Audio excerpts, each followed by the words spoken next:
What's good, y'all? Welcome to another video on Lay Personal channel. As you guys can see by today's title, we are actually going to be talking about how I'm living life right now with no bipolar medication, no anxiety medication, no ADHD, or any other type of medication. So if you guys follow me on Instagram, which go follow me on Instagram, it's right here on the screen somewhere, you would know that I most of the time share my mental health updates on there. And one of my most recent updates was literally how I have been able to not be on meds for the past year, and how honestly, even despite all the things I consistently go through, I feel perfectly fine. So a lot of you guys kept asking me like, bro, how? Like how? Or maybe you didn't have these conditions to begin with. Maybe it was all in your head. And let me just say straight up, right? If you're watching this and you're typing that or you're thinking about typing that, to be quite honest with you, go fuck yourself. Like, I don't like the idea of people self-diagnosing, and I more so don't like people trying to diagnose other people that they've never met. Okay? Like, it's absolutely insanely infuriating. And I genuinely think that it is insensitive, ignorant, and disrespectful on all fronts. So, especially if you've never watched me before or you haven't been on this journey with me as I've been sharing everything that I've gone through, do not be dismissive of my symptoms or my diagnoses unless you want to get cussed out the right way, right? So first things first, I am diagnosed with bipolar 2, generalized anxiety, seasonal depression, as well as ADHD binge eating disorder.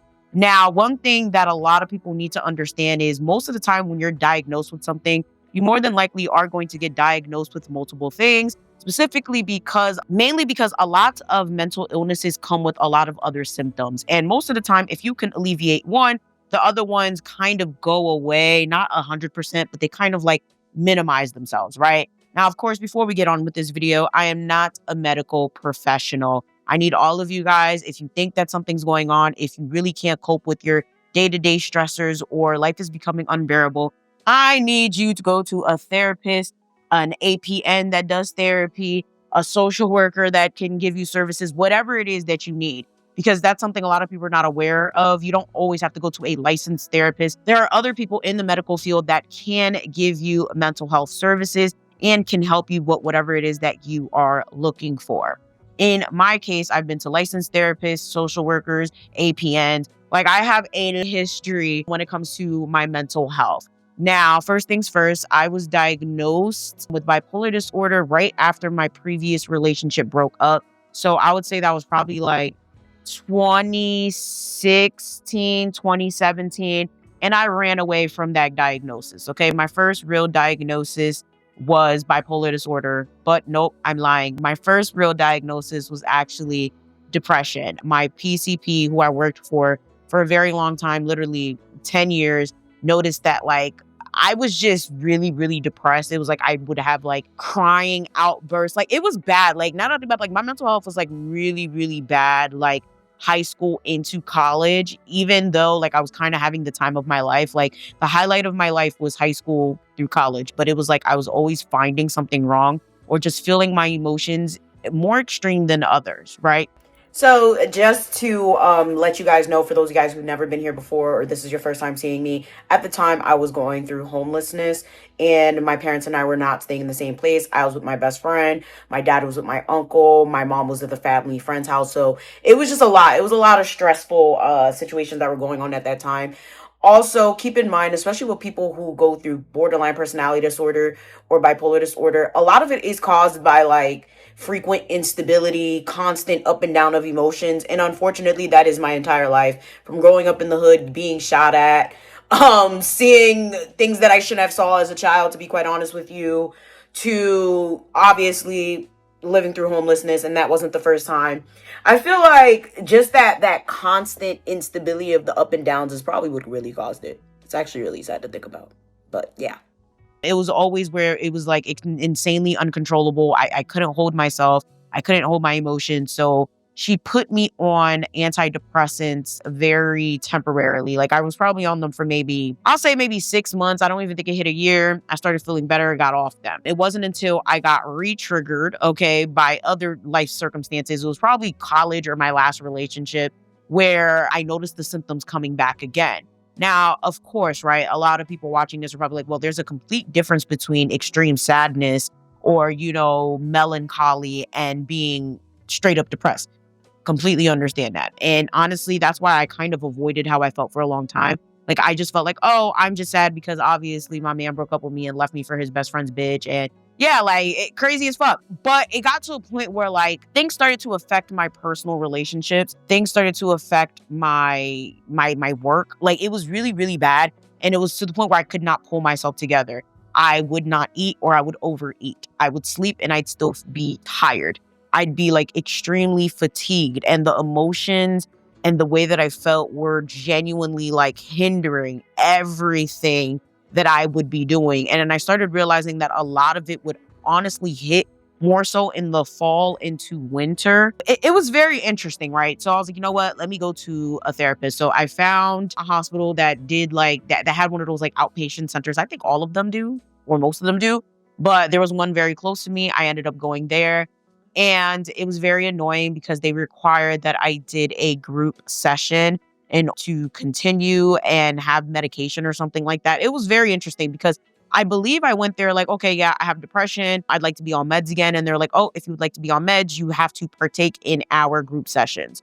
So you had to complete a total of 3. And then after that, they would book you with a licensed therapist who would then connect you with a psychiatrist, because understand, a therapist cannot prescribe you medication. They can only give you therapy. Only a licensed psychiatrist, APN, like those people can prescribe medication to you. There are very specific types of medical professionals who can give you therapy and give you prescriptions for medications to help with your mental health issues. But no therapist can give you prescriptions for medication. They usually source you out to someone else, but they can diagnose you. So there's a lot that goes into that. So basically, they were like, yeah, you have to partake in group therapy. And let me just say right now, I hate group therapy. I'd never do it again. Let me not say I recommend. Personally, I don't like it. It's not for me. I just personally don't give a fuck about other people's issues. I don't. I have enough people in my life that I have to care about and worry about, that the whole idea of sitting in a room full of strangers, hearing their issues and seeing them cry about things that have nothing to do with me and that I can't relate to, I don't care for. Now, in retrospect, I completely understand that a lot of people love that type of therapy because they can relate to the people telling their stories and it helps them have a certain level of comfort. Personally, I'm not one of those people, and that's okay. You might be one of those people. Obviously, group therapy works a lot for different type of situations, but for me, I was in there like, I'm depressed. I don't need to be here. Give me my drugs. Like, it was so funny because it was like, it got to a point where like I couldn't do anything. Like, it was so bad. It was like I was freaking like paralyzed. But at the same time, it was like I had moments that I was able to really bang out content and really be hyper focused and hyper happy and very like upbeat and stuff. And it was very scary. And I just thought, okay, maybe I'm just not depressed for the week. Maybe I'm not depressed for the month. Those of you guys who know, okay, those of you guys are bipolar, you guys are probably like, bitch, no.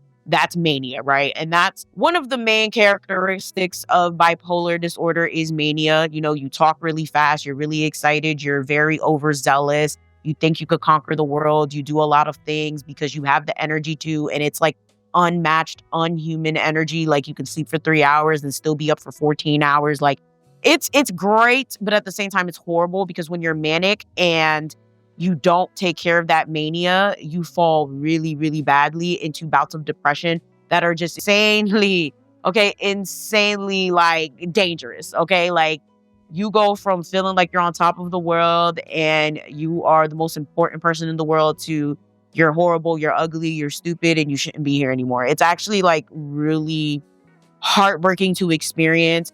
And it's funny because like I lived the majority of my life like that, thinking that I was just moody, right? Thinking, oh, well, I just don't be in the mood sometimes, or some things just piss me off. And when people piss me off, I'll go get mad and then I'll get over it. It's so weird how much I ignored it. So I went to 2 group sessions, right? So I went to the first one and they were just like, yeah, like the symptoms that you're experiencing, because mind you, that's what I shared. Like, what I just told you guys is what I shared in the first meeting. And the therapist that was there was like, hey, the symptoms that you're experiencing are like, it's giving bipolar. I don't think you're depressed. And I'm like, bipolar? Like, I looked at them like, the fuck? Like, especially when it comes to living Haitian American, The idea of being mentally ill is already something that's very taboo, but bipolar is even more like, what? But it's funny because like exploring my symptoms, going through therapy, doing the research, taking the meds and stuff has made me realize a lot of people that I know, especially in the Haitian community, are bipolar, including a lot of people in my family. I think the shit is fucking hereditary, to be honest, on my end. Like, especially when it comes to my mom, some of my aunts and uncles, like even Ricardo, like I'm sitting there like, yeah, like y'all niggas is bipolar as fuck. Like unmedicated, consistently triggered, bipolar. So that's why I made it my mission to be better, right? When I first got my diagnosis, I was terrified. I was just like, nope, I'm not bipolar. I don't give a fuck. I don't think I went back for like a year. I did the 2 sessions, never did the third one. I think I came back maybe 8 to 12 months later. And I was like, I need to stop playing games because the symptoms just got increasingly worse. At that point, like, I believe like I failed the class in college. Yeah. So I think I was going into my senior year, first time I went. So I failed the class. I had to take it over. Shit wasn't going well with my ex. I believe we finally broke up at that point. Like, so it was just like, it was a lot. And it was just like, I'm not about to literally flunk out of college because I'm bipolar. I don't want to accept it and I don't want to get my shit together. So I made that conscious decision to go back to therapy, get meds if I need to, etc. So at the time, I was put on antidepressants. I don't think I was put on anything for my bipolar disorder at that point. I think I just wanted to treat the depression because I think by the time I started going to therapy, it was kind of like, I don't feel bipolar, I feel fine. But it was very shortly after, like maybe 3-4 months later, they were like, yeah, nah, like this might not be working because the antidepressants that they kept putting me on were just giving me like horrible side effects, like that were caused by the bipolar disorder. When it comes to bipolar disorder, it's also called like manic depression, or there's so many different names for it.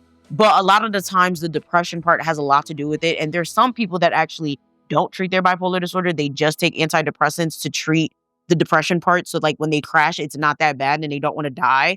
And that's what I tried to do, but that didn't work for me. Like I needed mood stabilizers because it was bad. It was like one day I was super happy and it would last for like, maybe a week or two. But then like within the third week, I wanted to die. And then the week after that, I felt like I wanted to start a business. And then the week, so fucking bad.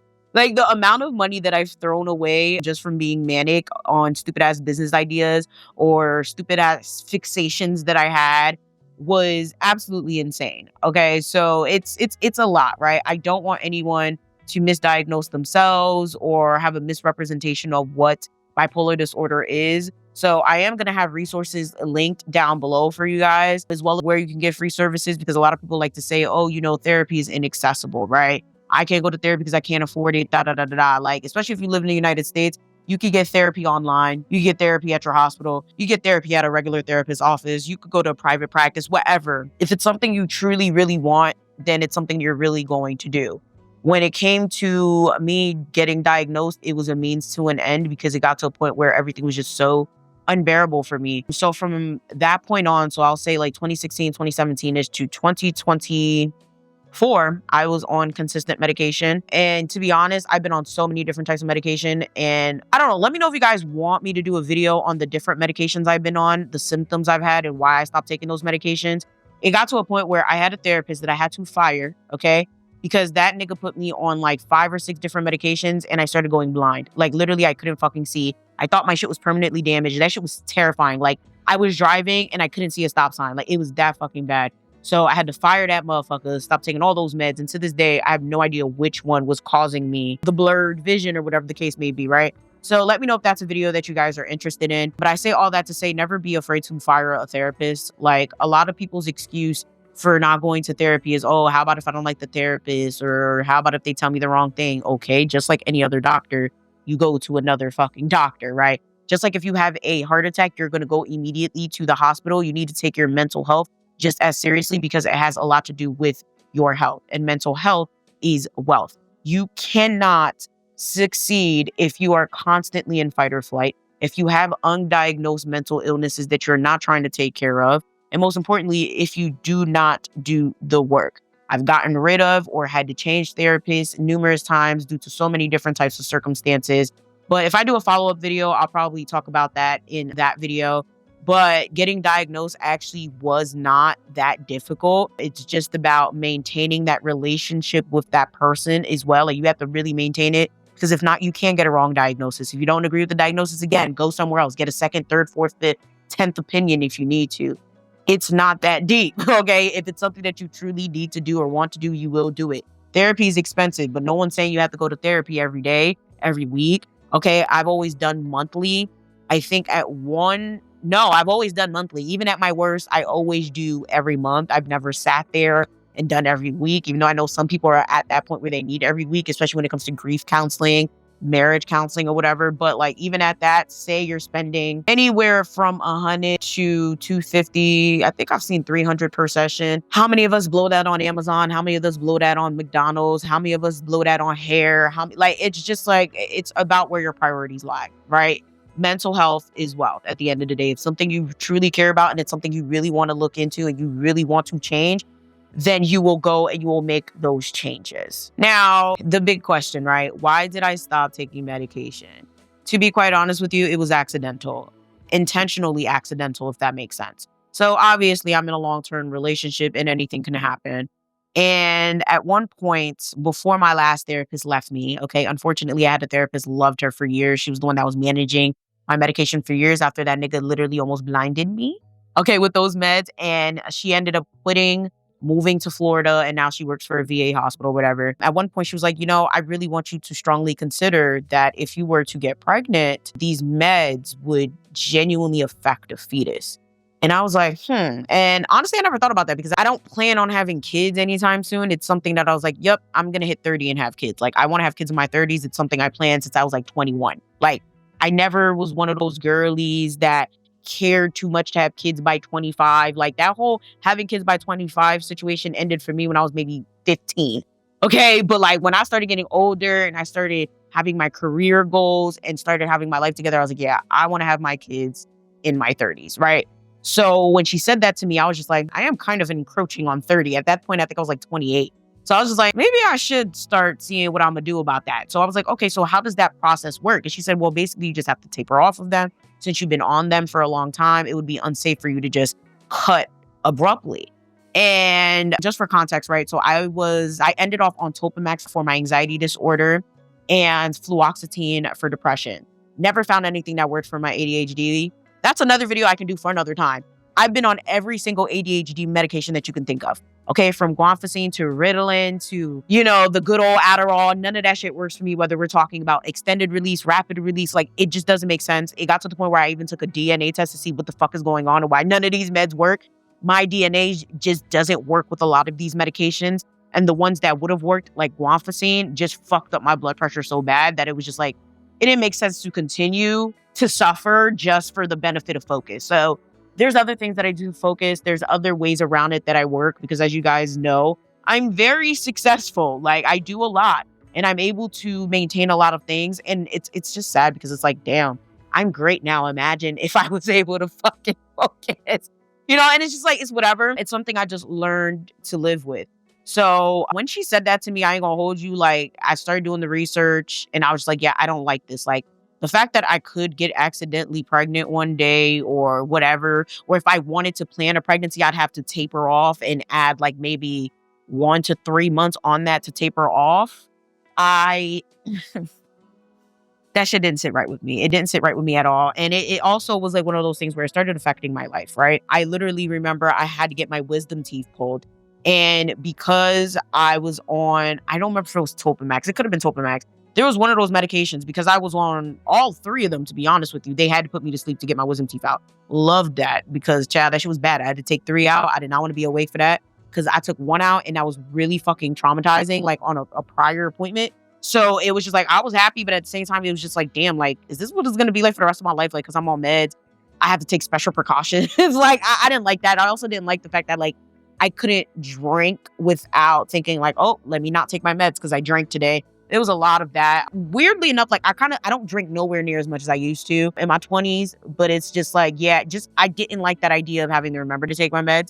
I didn't like the idea of having to be cautious around my meds. And most importantly, I didn't like the way the meds made me feel sometimes. I feel like it made me feel very flat. And I feel like it was affecting my content. And it's weird because if you're not a content creator or if you're not a creative person, this part might not make sense to you. You're probably gonna be like, oh, well, you stopped taking meds because of YouTube. No, it was just in general, I felt flat. Like I felt like my emotions were dry. I felt like there were times I should have had real reactions to things and I couldn't. There were times where I was told someone passed away and I didn't even cry.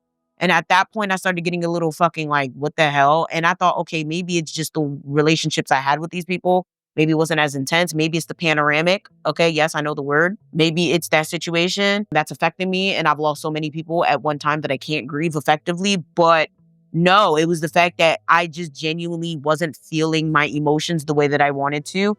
And I did not like that. Like, I kind of felt robotic in a sense. And this is something a lot of people say, especially being bipolar or having borderline personality disorder, because it's like being on the meds is helpful and it will help you get through. But at the same time, it kind of takes certain parts away from you that you don't want gone. And it was just like, you know what? I'm going to start making the conscious decision to taper off.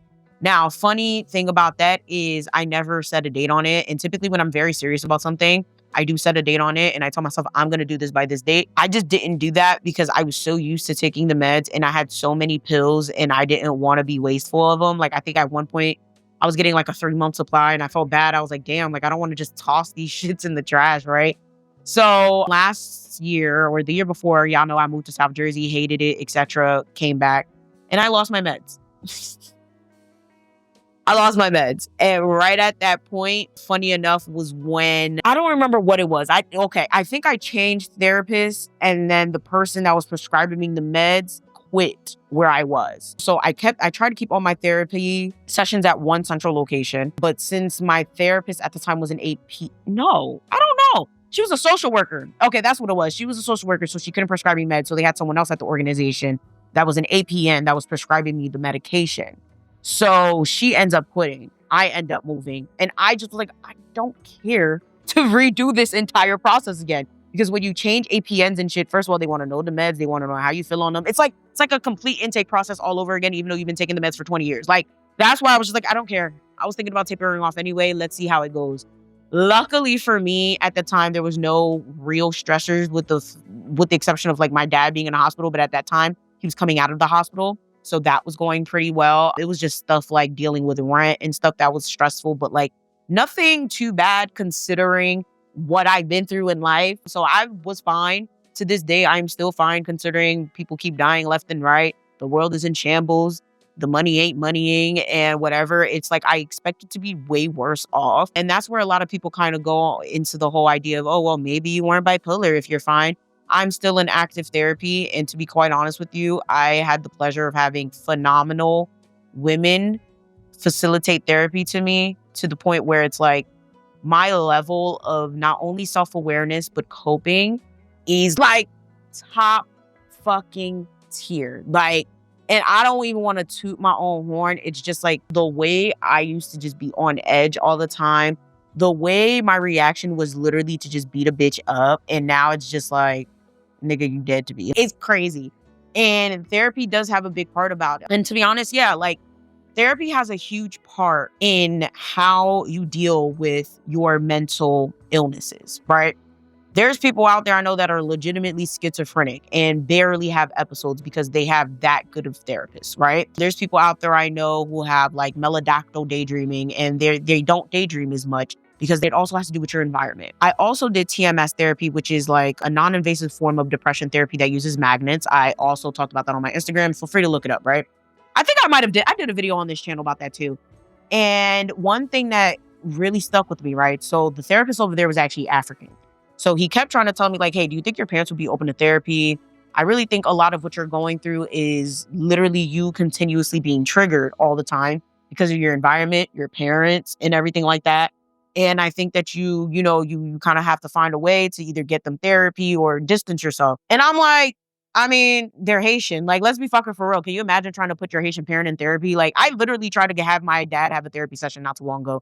And he was just like, I don't understand what they came here to talk to me about. It was just like, and I can't even be mad because it's not their culture. right? It's not their culture, and it's not really their fault that they're very ignorant to mental illness and mental health. It does hurt sometimes, and it is something that they can try to be more educated about. However, you have to be fucking for real. If it's something that you did not grow up with, if it's something that you do not have experience with, if it's something that is not normal to your culture, more than likely it's not something you're going to be open to, and it's not something that is going to go well over with you, right? And that's basically, what we were discussing. And he said, you can go through as many medications as you want. You can feel better, whatever. Cause I ain't gonna lie, magnet therapy, like that shit made me feel phenomenal. Like I felt like rainbows and butterflies after that. It was great. Despite literally going to and from the hospital, driving 2 hours every other day to go see my dad. Like it was a lot. And I felt great. Like that shit is magic, right? You can do all the, he basically said you can do all the treatments. You can take all the meds. You can do whatever it is to better your mental illnesses, but nothing, okay? And I mean nothing is going to help you if you still stay in the same circumstances. And that shit hit me because it's true. You can literally take all the drugs you want, do as much TMS or whatever therapies and treatments. But the fact of the matter is, if you're living in a toxic household, if you really hate your job, if your relationship is violent, if you have friends that don't give a fuck about you, if you are literally living in constant fight or flight, you're living in constant distress. You're living in issues where it's like your issues are always issues. Like every day is something else. Every day is unstable. Every day is like an obstacle. You're going to consistently feel like you're drowning. And when I realized that, that's when I started making changes. That's why a lot of bitches got cut off in the past 2 to 3 years. Like it got to a point where it's like, if it's every time you hit me up, it's a problem that I have to solve. I can't be Captain Save-A-Ho. I already got to take care of my parents for the most part.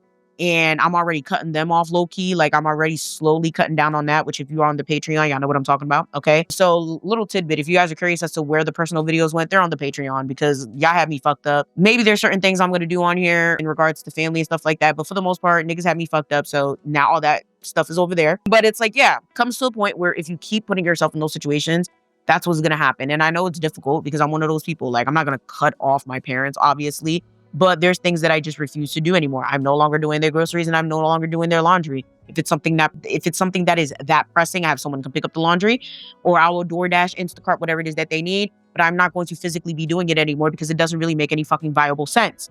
And when it came to a lot of friends and stuff, it got to a point where I started looking like, what do you do? Like you went to college, but it's like you have no job. You don't do shit but bitch cry and complain. You cry that you want a man and you want this, that, and the third. Like, what do you want me to do? You sit here, you bitch cry and complain about your family doing this, that, and the third. You don't even live in the same state, but you're still worried about them every single day. Like, what do you want me to do? You sit there, you bitch cry and complain. Like, it's like, I started realizing that a lot of people around me were constantly drowning and they expected me to always have a life vest for them. And it was just like, I can't. Okay, it was putting unnecessary stress on my life. And it wasn't about them necessarily doing something to me. It was just like, I'm tired and I don't want to be tired anymore. I made the conscious decision to focus on myself and my mental health.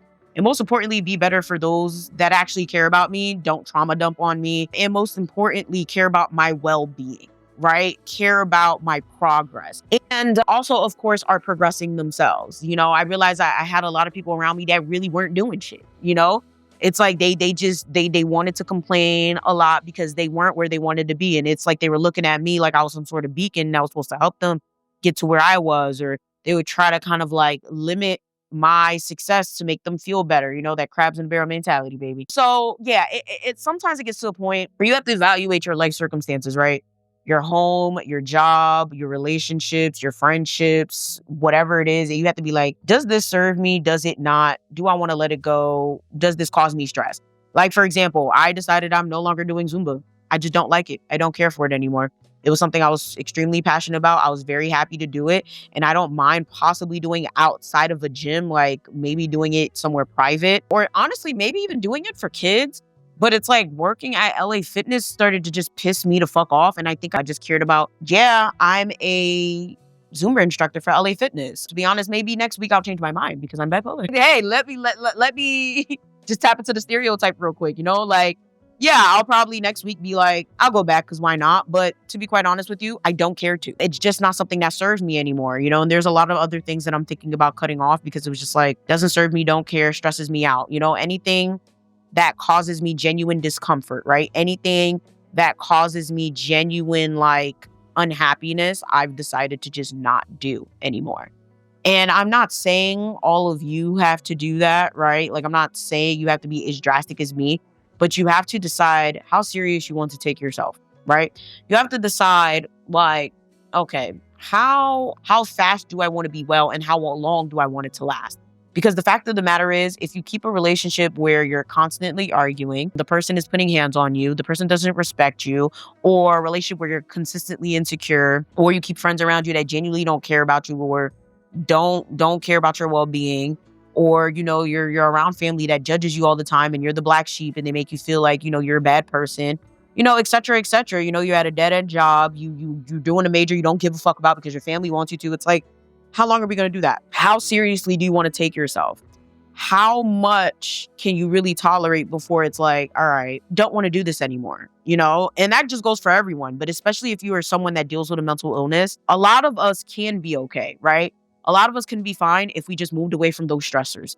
If we just cut those people off. I don't know why she does this. She loves to just fall on her head upside down and then she'll come right back up. But a lot of us would fare better if we just avoided keeping certain people and certain stressors in our lives, right? If we just acknowledge, like, hey, this is not good for me. I don't want to do this. This is unhealthy. And it stops today. Now, I'm a proud advocate of medication. It is something that I will definitely probably get back on later on in life, especially as things really start to hit the fan. Because, like, for me, I don't do well with grief. It's something that really, really, like, fucks me up. But I think I've been dealing with grief a lot better over the years. But in general, like, imagine, okay, God forbid, my uncle's really sick. If he would have passed away, I don't think I'd be able to deal with that shit. I don't even talk to my sister. Shit, if she passes away before me, I don't think I'll be able to deal with that shit. Like, things happen. People literally have been dropping left and right since I was like, what, 14? So it's just like, I'm kind of used to death at this point, but nobody extremely close to me has passed away with the exception of my aunt. And I'm still not doing real well with that shit, So it's just like, yeah, I might have to get back on meds during that time. And I don't think there's anything wrong with it. I would never demonize medication because it's something that saved my life. I would have took my own life if I did not get on medication when I did. I had a few attempts at taking my own life prior to that. And I think if you need your medication, you need your medication. I make jokes about it all the time. I'd be like, yo, I need my drugs. Hold up. Like, I never hid it. It was something I was always open about. It was something that I was never ashamed of. Although it did affect certain relationships, it affected relationships with people that really didn't fucking matter. Niggas that nowhere on my level anyway. And I hate to sound cocky, but yeah. But it's like, don't be ashamed.